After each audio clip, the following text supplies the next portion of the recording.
Hey guys, how you doing? Dave here. I've been to restaurants and had onion rings. I've made them at home.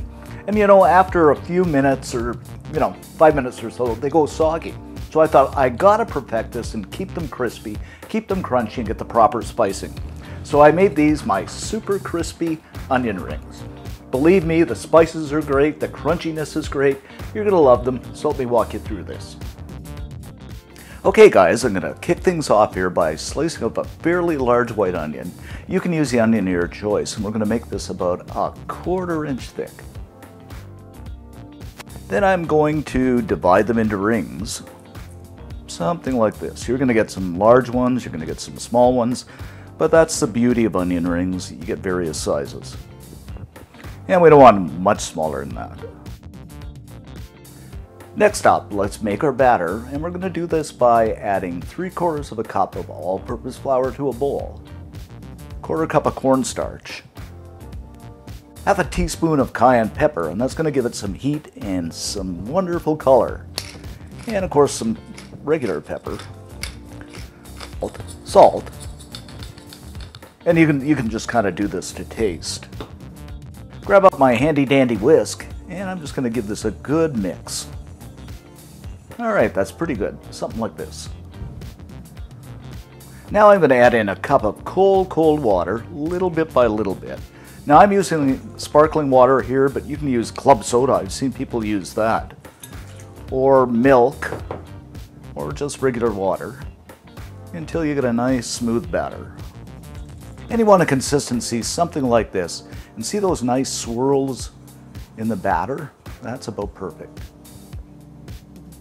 Now I'm going to drop in one of my onion rings and just use my tongs because I don't want to use my hands, it gets kind of messy. And just kind of roll this around until it's completely covered in the batter. Now I'm going to remove them then into the Panko breadcrumbs. And I use Panko, but you can just use regular breadcrumbs, but I like the Panko, they're a little bit thicker. And give it a shake, rock, and roll. Then grab it up and set it aside on a plate. It doesn't get much easier. Don't these look great? And you know what? You can freeze these up too. Put them in a bag, put them in the freezer, and fry them again later. What the heck? The grocery stores do it. Okay, and now I'm going to fry these up in batches in some hot oil. And this oil is about 350 degrees Fahrenheit, 177 Celsius. And you want to cook these until they're golden brown. There's really no set timeline. Once they're golden brown, I'm just going to take them out and set them aside in a wire rack.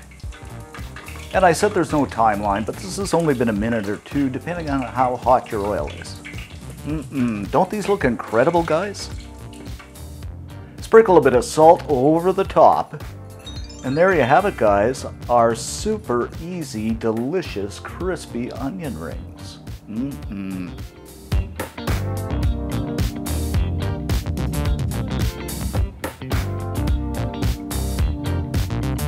Okay, let's give this a taste test.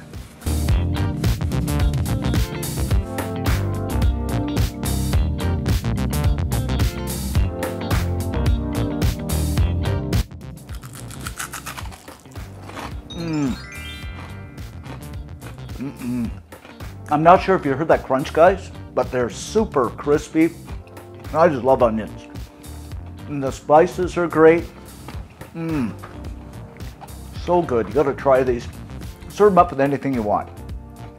Definitely give these a try.